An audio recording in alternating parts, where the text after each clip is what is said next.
A little over 2 years ago, Dr. Peter Ndubuisi Mbah took over as Governor of Enugu State, riding on his disruptive, innovation-themed manifesto. A little over 2 years after, what projects have been started? What projects are ongoing? And what projects have been completed within Enugu State? Are the projects and activities on ground matching the publicity and hype so far? This is the Eastern Eye. I am Alex Ogbodo.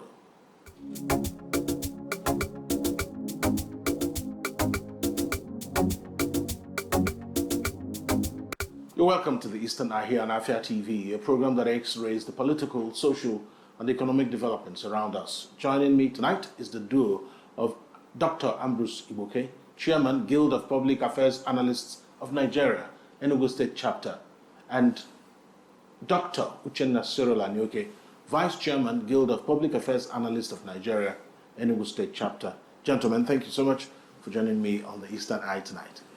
Thank you, Alex, for having us. Yeah, they say thank you very much. Yes, they say the taste of the pudding is in the eating, and you had time to move around to see the project. I don't know whether you saw all of them or some of them. Let me start with you, Dr. Sectoral. Talk to me about, just maybe in a sentence or two or three, what you were able to see. Is it matching the hype? Well, Alex, thank you very much, and our viewers, it's good to have you. Well, first, like you rightly said, I'm Vice Chairman of the Guild of Public Affairs Analysts of Nigeria, Enugu State Chapter. Like you rightly said, he's my chairman. We are analysts, and our job is to X-ray government activities. Praise government where they've done well. Where they've not done well, we show them what they could do better and advise them. Necessarily, we're not like we're at war with government, but to bring governmental activities to the grassroots. So between 16th and 18th of this month, we had a robust tour of not all, because what's happening in Enugu State, there's no way even in 1 week we'll complete that. So we visited very key projects. Let me say the one that touches my heart. The Command and Control Center. You know, I've heard so much about it, and I said, oh, these are mere rhetorics. But when we are taken in and conducted and shown, Alex, I'm beginning to think what could be the level of crime if we don't have the control center. Because from there you could monitor virtually most part of Enugu State. The metropolis in particular, even an ant crawling, you can pick it. A plate number, you can pick it. And even when events happen, like robbery, people say, oh, government has not acted. That is not the truth. Over time, they play it back and they get the particulars, and they go after them. So that is one innovation, disruptive as it is, that Peter Ndubuisi has impact on. And you better go there to believe it. People think it's a fairy tale. The first time I saw a command and control center was in Nairobi. That's way something extraordinary. But for the governor of Enugu State to replicate that in Enugu is a signpost that is audacious, that is bold, and that is courageous. All right, thank you so much. We'll take a break. When we return from that break, we will continue this conversation. Stay with us.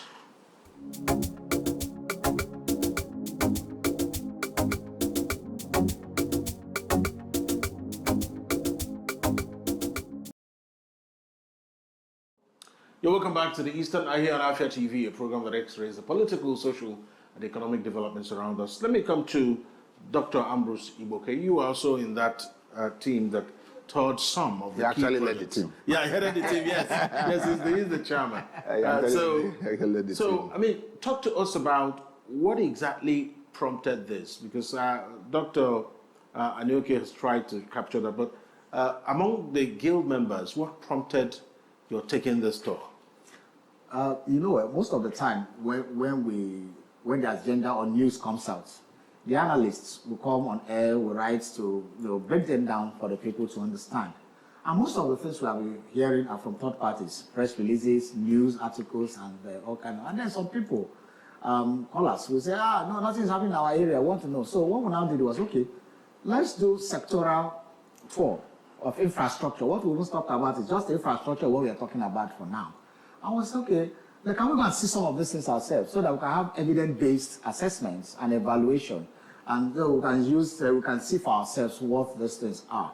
And then we went to the Government Technical College and Training, Vocational Education Training Center and at GTC here in Enugu. We went to the Parkland Hospital. We went to the tractor assembly plant where, we are doing the charges that will give direct job of like 3,600 neutral, and then Enugu State government are partnering with them.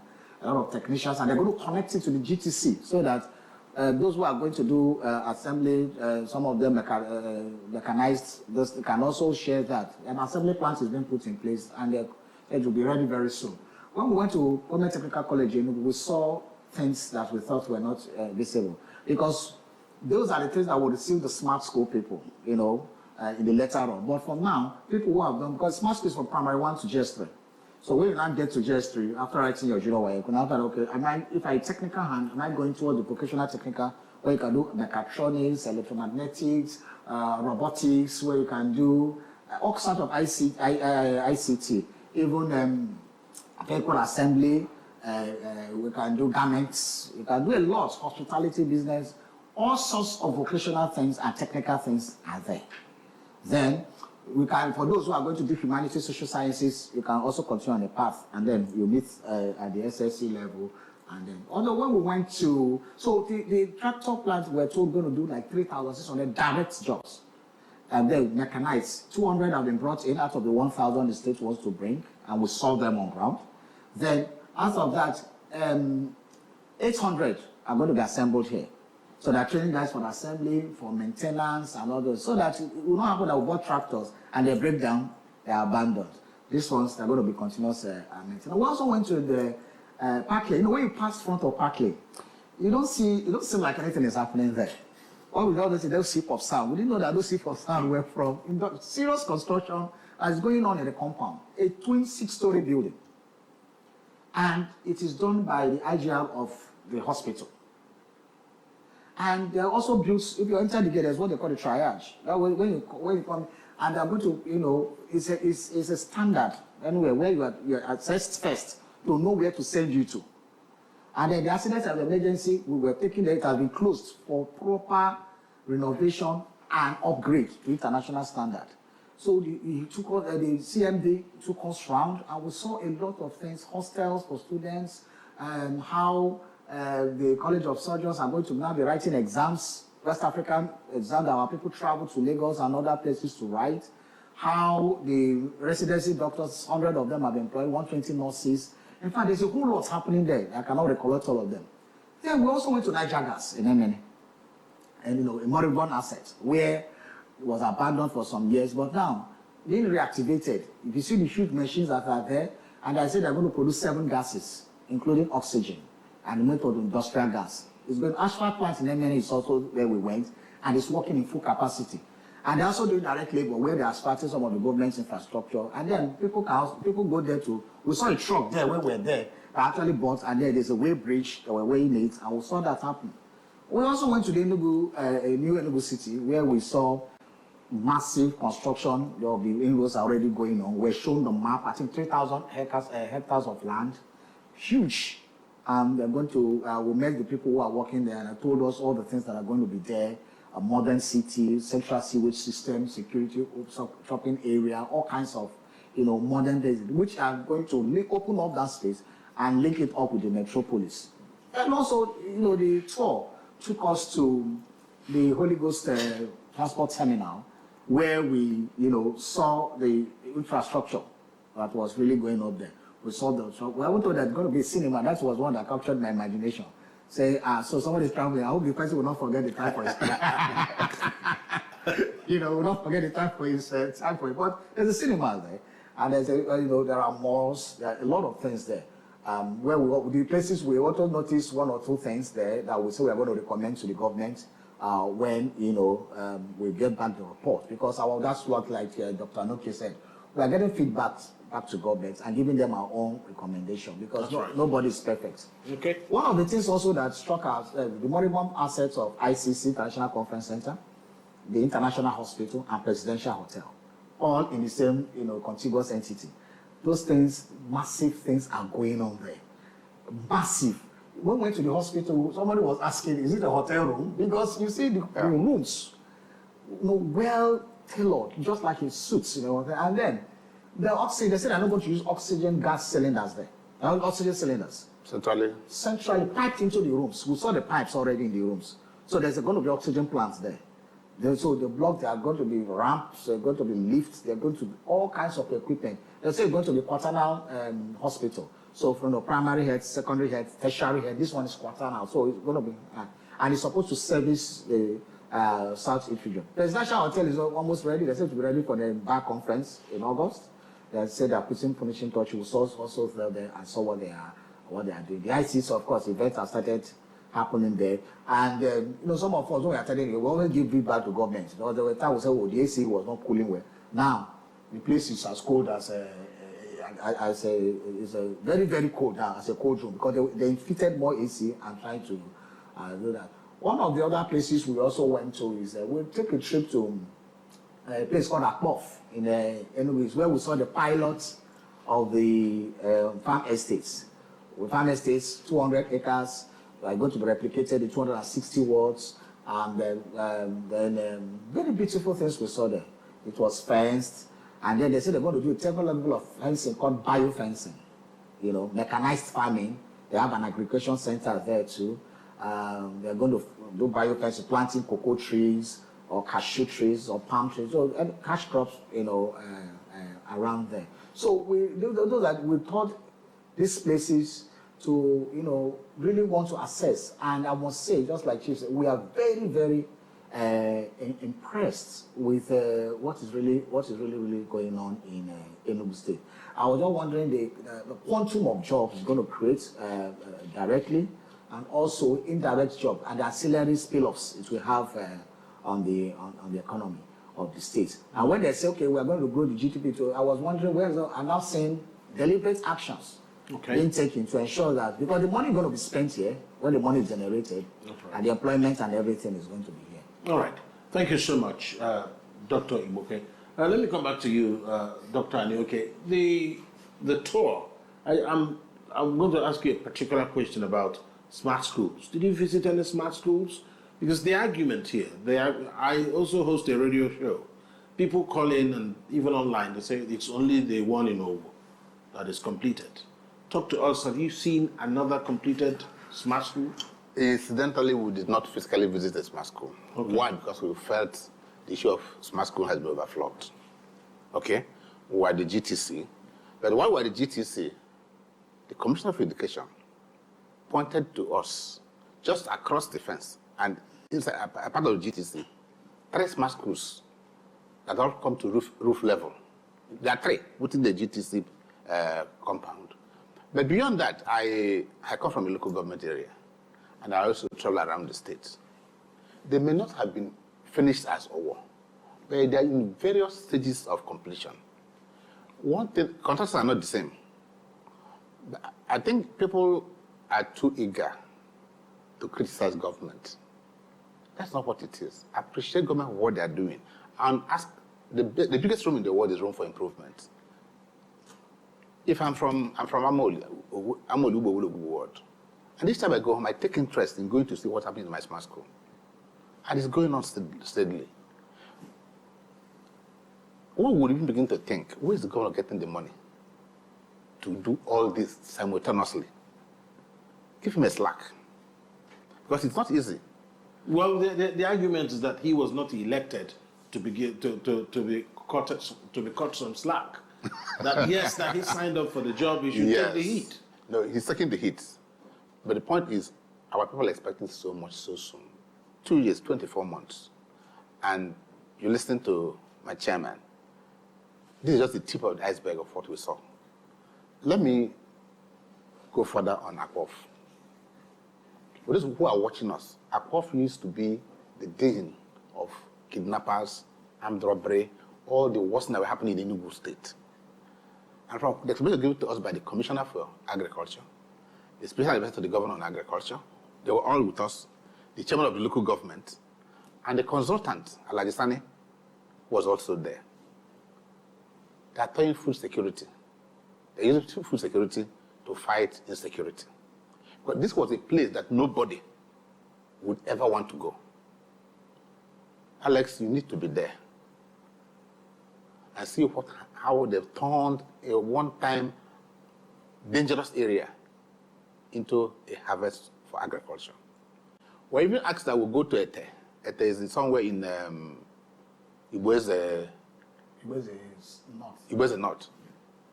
I saw a drone view of that place. Another bad area that kidnappers, armed robbers, terrorists use, they've also cleared it, using agriculture to fight insecurity. So the answer is I didn't visit a smart school. Okay? Yes. All right. I mean, clearly, staying with you. Yeah. So you, on the whole, did you visit how many senatorial zones? Okay, like with this sectoral, health, agriculture. Okay. Yeah, yes. Education, Okay. So clearly, We visited about 18 projects. yes. So from what you saw, I mean, which of the projects would you say, wow, this is the biggest that this government is undertaking? I don't like to compare. One is as important as the other, depending on the sector. For me, I started with the Command and Control Center because of security and insecurity. Okay? And then we talked about agriculture. I talked about the tractor assembly plant. That's an audacious move to do what? To engage our young people, give them jobs. We're at the teaching hospital. Park Lane is overstretched in terms of accommodation, in terms of offices, in terms of even a parking space. So this idea of a tower between six-story building going on simultaneously there, we turn Park Lane, the parking space on that, we turn Park Lane into something else. So we left there and we were at the asphalt plant. Let me tell you. My chairman talked about it briefly. If you go around Ogui Road, Ogui, what is this now? Around Ogui New Layout. Yesterday, the governor on President Peter said every road being done there, the asphalt is coming from that plant. They are not buying. People are even coming to buy from them. That means it's not a question of whether any local government you want to do road as a local government chairman. The asphalt is there for you to come and pick. And there's a collaborative effort. That was why, when we left as we were going, we had to go to Uboka, between Uboka and Nara. I don't know whether you passed through there. There used to be Ojoro Bridge. When I passed there several years ago, it was a Bailey Bridge. And then we visited there. We saw collaboration between the state government and the local government. If you visit that place, you'll be proud of what the government is doing in terms of collaboration. I've been a local government chairman, and I know what collaboration can do. There's no way a local government could have done that road all alone. It's wonderful. In fact, it's a kind of bridge that even some state governments will want to run away from. So, Peter Ndubuisi is intentional. Peter Ndubuisi is focused. What people are wanting us to do as analysts, to go and say, oh, he's not doing anything. I don't believe that to say the government is not doing anything. Maybe he's not doing what you want him to do, but he's doing something that is great. And because he's quite innovative and disruptive, people are finding it difficult to be at home with it. I was with you yesterday, where you moderated the function, and you see questions that were being asked. That's right. But overall, they said that something concrete is going on in every sector in Enugu State. And I so agree. We'll take another break. When we return, we'll have more questions for the analysts here with me on the Eastern Eye. Stay with us.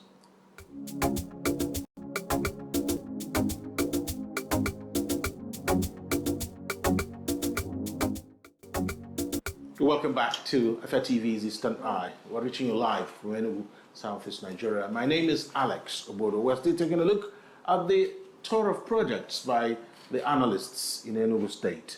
So let me come to you, Dr. Ibuke. The tour, at the end of the day, it took you how many days for the tour? 3 days. 3 days. So would you say that it was a tour to remember or a tour to forget? It's actually a tour to work on, because most of the projects we saw, a lot have been completed and more are even ongoing. For example, the GTC, we're told that the resumption will take place there in September.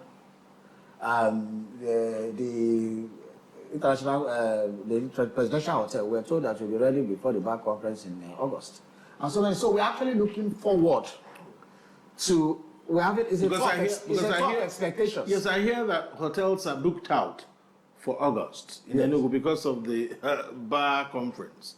So if another hotel comes on board, it will be a bonus for them. Because there are people who won't be able to book until that particular moment. I agree, there will be. And then, I also forgot, just in the ICC too, behind the ICC, there's a big construction going on. I told it's a hotel too. So it's a tour of excitement, it's a tour of expectations.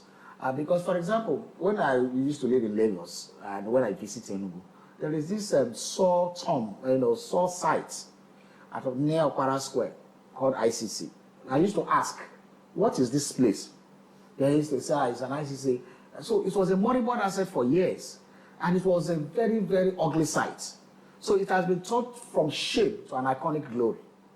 And it is the same contiguous area, government house area. So once you take one side, they'll have the Okpara Square. You move around like this. So it is, I was in Port Harcourt in December last year. In 2020, I was also there as some other year. Each time I passed Aba Road, I looked at Presidential Hotel Port Harcourt. Yes. And I saw what these people, I said, this is the same 10 time they built this. Why? It's a shame that Enugu own was. I repassed Enugu, the asset was stripped. It looked like somewhere in where war. It was like an Auschwitz camp, during the Second World War. Everything, it was so forlorn, But now you see the pictures of the place is back, So these are the things that give me joy as somebody in Enugu. I grew up most of my part of my life outside the states. I have friends across Nigeria, in the west, in the southwest, in the north central, in the northwest, in the south. My joy now is when they call me and say, how are you? I say, fine. You are still in Enugu? I say, yes. I hear my governor, they do well. I say, so as an Enugu man, I'm proud of answering that. I said, yes, of course, we are doing well. So if people can realize that, and Enugu State is only among the only 3 states in Nigeria that can do without federal allocation. Lagos, Rivers, Enugu. And when you check the amount of IGR from two other states, powered by oil, powered by the ports, powered by commerce. For Port Harcourt, it's powered by a lot of international oil corporations, powered by the airports, powered by. So you now find out that Enugu is the hinterland, where we are. And then we were arguing, when the budget was read, 0.5 trillion and all those. Where is the funding coming from? But it still baffles me how. What we need to know before is okay, you are doing 3 projects in the 3 senatorial zones, or highest in the 17 local governments. But that we are doing 260 schools at a go, in the 260 wards. It's something I need to study, So these things are, and within 2 years. So, the expectations are high.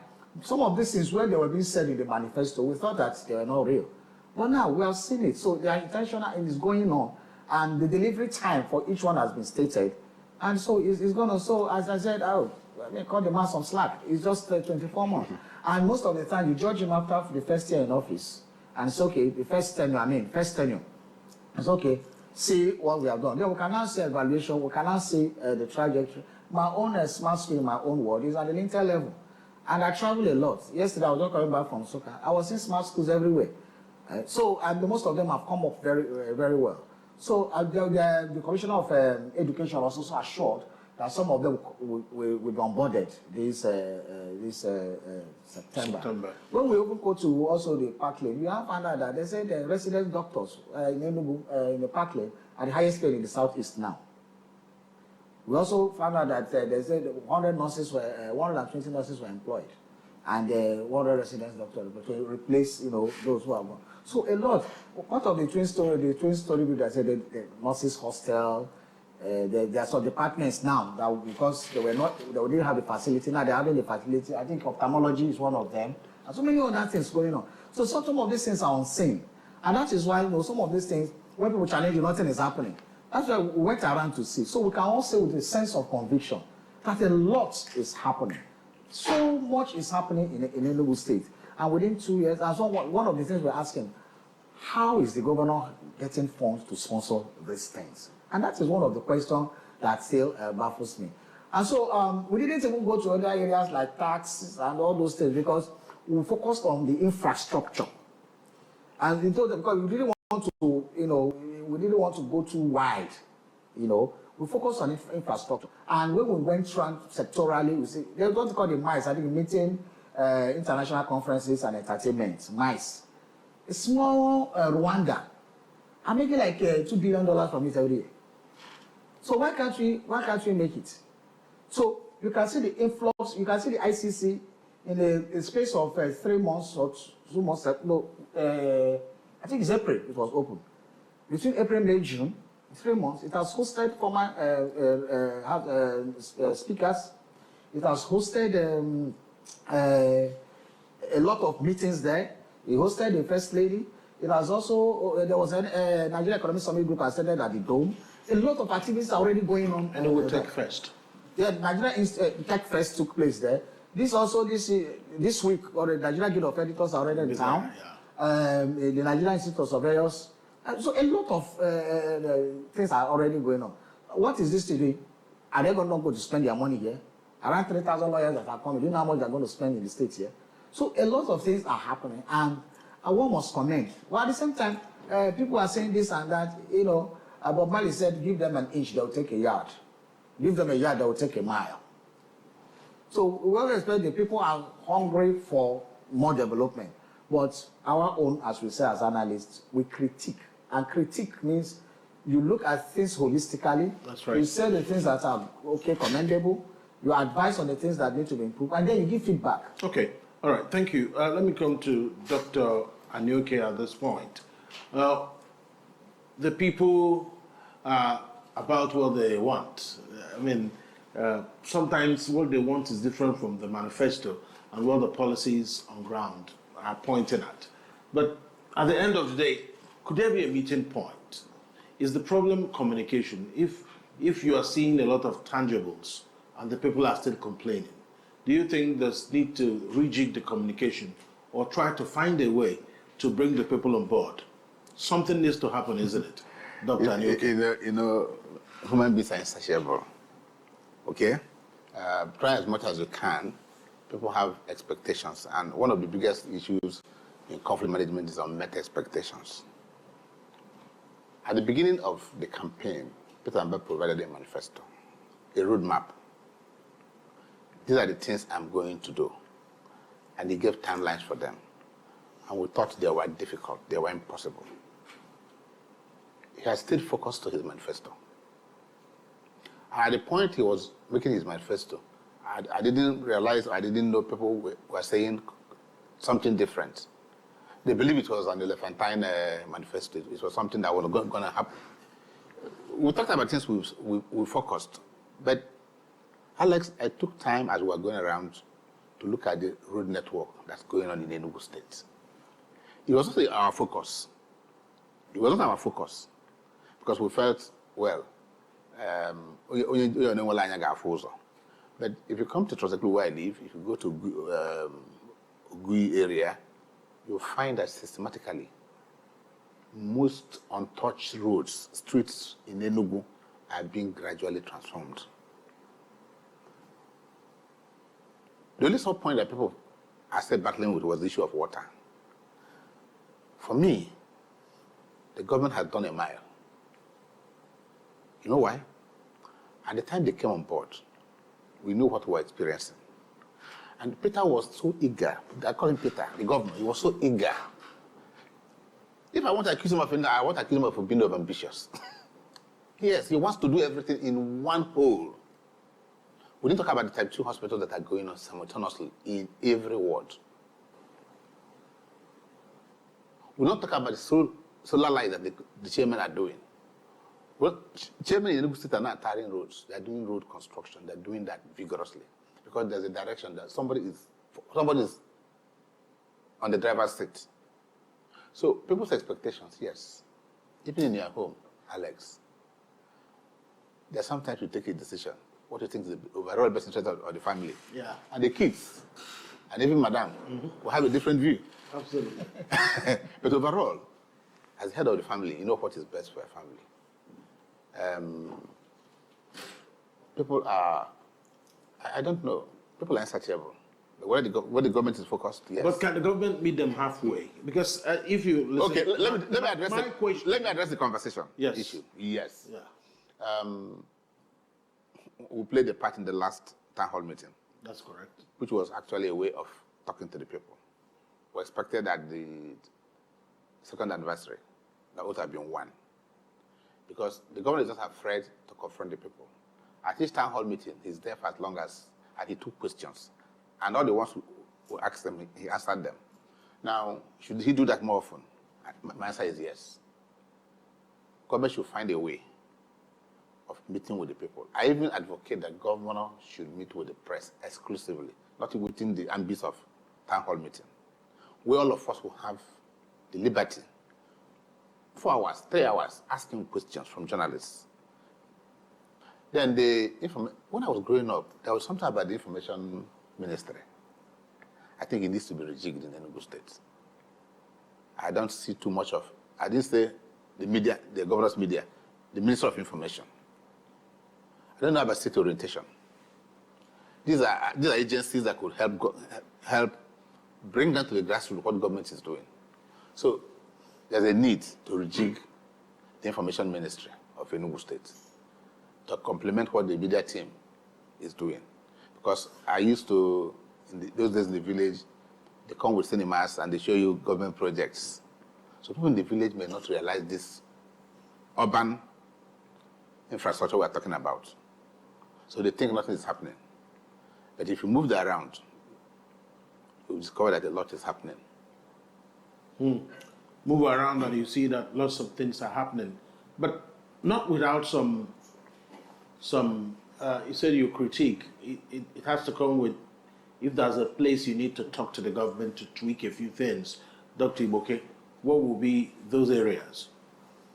Well, those areas will be the first, just like Dr. Nyoke said, there has to be a structured interface with the people. Our friend, the Minister for Federal Capital Territory, Wike, I think every 2 months, he does a media chat and he takes it live. So you know it's already structured. I think we should have something like that too, where we have something quarterly media chats where journalists, analysts come together, and interface, then push it down. Another thing is we try to see how the local government chairman also should not look the work of explaining just to the governor's press people or to Ministry of Information and the rest.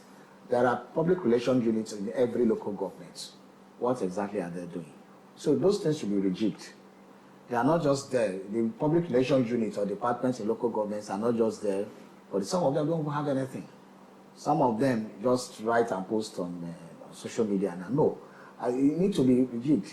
And also, one of the things we're also going around while we want to also impress it on the government to talk to the ministries, departments, and agencies to try to now see to amplify their own works without waiting for the media press or the press crew of the governor or whatever. They should do their own, because all of them have PR units.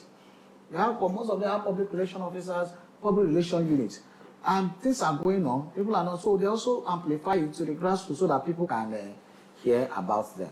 And I think also with the analysts and the journalists, we could come together to see how we can also have a robust structure where we can help the government to amplify the things they are doing. The other thing I'm also looking at government doing is that, we need to look at how does it cascade to the grassroots? To start looking at, structured ways in which this information can go down by maybe getting some local ambassadors to do some things, Like there's these boys who do organic and all those things. These are people, you can get all those people around. These are the things the Ministry of Information needs to be doing, and national registration. So those things have to be rigid, because I think most of the thing is that lack of the people, because we're on Afia TV, this is is on a channel that is. I think it's in a latest discussion. It's a channel that is, you don't subscribe, you don't watch. And you have to. Then the other bit, some of them don't even have signals in the radio, don't even get to their place. A lot of villages. By the time you go Bonik, you're almost losing all the radio signals in Enugu. And so there's a problem. The problem is that they are not then. Any dummy that's now sold to them, some critic of government or adversaries or opposition, can sell any dummy to the people and tell them, oh, they are not doing anything. You're right.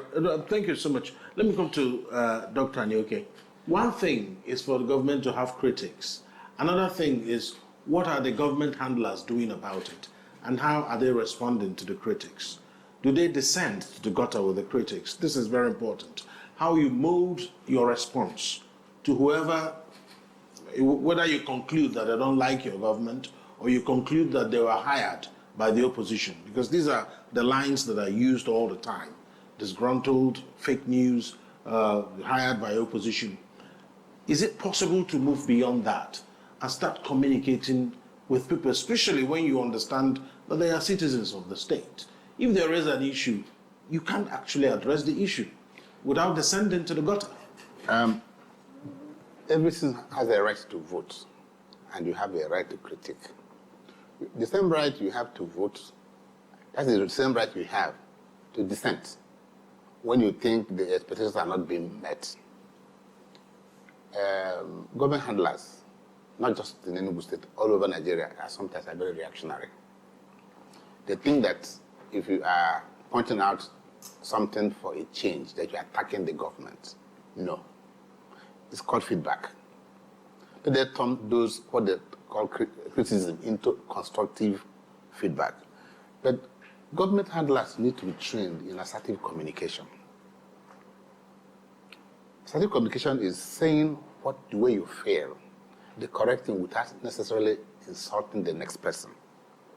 It's a skill that government handlers should know, and it should cascade down to local government chairmen, town union, even traditional rulers. The fact that I disagree with my chairman will not turn us into enemies. It's different opinions, and I have a right. People are different, and they have a right to be different. There's no way everybody will praising a government. There's no way everybody will say what you're doing is the best. Of course, if you don't have a credible opposition, how will you handle opposition? Demonstrates how democratic you are. If you suppress them, if you intimidate them, and like you said, you call them all manner of foul names, then of course, you're not being democratic. Take in their views, synthesize them, and gradually break them down. Explain to them. If I was a media handler of a government, I would never, no matter how toxic somebody is to my governor, I would try to explain to you. If you say the government is not doing, I say, okay, let's look at it. Before this government came on board, this was not there. We have this. If you say, oh, we'll get to that. There's no way government can start and finish development at the same time. Somebody said, oh, you said your government is working. Then look at this road. I said, let me go back to your house. Do you accomplish all the needs of your family at once? You must take them one at a stride. So, yes, the government handlers, especially those who handle the governor's media, they are doing their best. I still see a lack. I don't know how this government will run for too long without the Commissioner of Information. It's a gap that needs to be filled. And then when you have the Commissioner of Information, he takes time to explain government activities. That's number one. I joined my chairman to say that departments, ministries, and agencies should do more. If you invite them to function, to talk about what they are doing, some of them are afraid to do that. Local government chairman, only very few. Only very few. Welcome to my world. Only very few local government chairman. Welcome to my world. You know, so I mean, if I open my WhatsApp and see the invitations sent out, but I mean, that's not even our focus. No, well, the same thing. Some people call you and ask you, invite this local government chairman. There are some that are good. But I think that government, I don't know who coordinates the local government. They should have turns to visit the media. It's part of their responsibility to explain what they are doing. And so when people ask you about your budgeting, the cost of it, don't run away from it. So, I mean, we'll have just a few minutes to go, about 5 minutes. Okay. Let's see what we can take from it. Do you think that maybe there is too much weight at the Lion Building? And it looks like quite a chunk of the local government chairman on holiday in terms of people asking them to explain what they're doing. And it looks like they're having a field day. Maybe that's not what it is. Maybe I'm not using the right word. Just like you said, are the local government chairmen explaining what they're doing? Or are they leaving everything for the government house handlers to talk about the state? Some are doing that. Many are not doing that. Yeah. So, Dr. Igbo. Well, I think many of the local government chairmen are lacking in that regard. Apart from a few people that just create WhatsApp, media has just create WhatsApp groups. That is not the communication. And many of the people in Italy, most of them use touch screen for these touchlight phones. They don't have access to data. They don't have access to Android phones and all those things. So the communication has to be more using the town criers, using the town hall. Many of the local government chairmen are not doing it. A lot of things are happening in their place. They're supposed to go promote the smart schools, the hospitals, the clinics that are going on, and all those things. They're supposed to explain them to the people at each stage, tell them where the government is going, the partnerships they're having, how they are doing the road, and all that. But it's not happening in many local governments. I'm telling you. Maybe when we were going that tour, I saw what the local government with Kano East did with that bridge. Yes. I started questioning myself, what is my own local government chairman doing? And because if you need to see that bridge, I asked the local government chairman, you did this with council fund, with your local government fund? He said yes. I said, you mean it? He said yes. I think the Enugu people should start asking their local government chairman what they're doing with their money. Because that is where it starts. If you do not ask your local government chairman what's up, because the local government chairman have a lot of money at their disposal. They are the lowest hanging fruit. They have so much money now. And then this partnership thing, the fiscal autonomy for them, have given them a lot of money. What are they doing with it? So if somebody can build that kind of bridge in his local government, and he's saying he's constructing 30-kilometer route. Yes, somewhere else. Somewhere else, near another village. So what are the rest doing? So it is left for our people now, knowing that now the local government have a lot of money, local government chairman, let them show their people what they are doing with the money, and then let them prove. And then let also amplify what the governor is doing in their areas. Yes. And explain it to the people key. so that they can augment what the media handlers of the governor. If I just add to that, I guess those who manage government should make a policy through the Economic Planning Commission that, as a matter of fact, local government chairmen should have at least quarterly town hall meetings. That's the least they could do. Call their people, explain to them the way the government is doing the town hall meeting. It's not a question of at their own time. It should be structured that at a time in every quarter, simultaneously, it's going around the entire state. They're holding a town hall meeting, explain to the people. That's the least they could do. At least for one full day, people go, they ask them questions, what have you done? They will tell you, oh, you've not done something in my own place, so we have this issue. Because that's the only way they can see them. And I think that's the way forward for getting information to the grassroots. All right, that will be a good place to leave it, and I have to thank both of you so much. Dr. Mbah'S Igbo, Chairman, Guild of Public Affairs Analysts of Nigeria, Enugu State, thank you. And Dr. Uchenna Sirole, the Vice President of Guild of Public Affairs Analysts of Nigeria, Enugu State Chapter. Thank you It's always a pleasure to be here. Well, thank you for coming to talk to us about your tour. And I haven't had time to move around to see everything. I see some, but I haven't been on a tour like both of you. So you are our eyes and our ears. Thank you so much. And that's the Eastern Eye for tonight. We'll be back here tomorrow, same time, for another episode of the program. My name is Alex Ogbodo. Good night.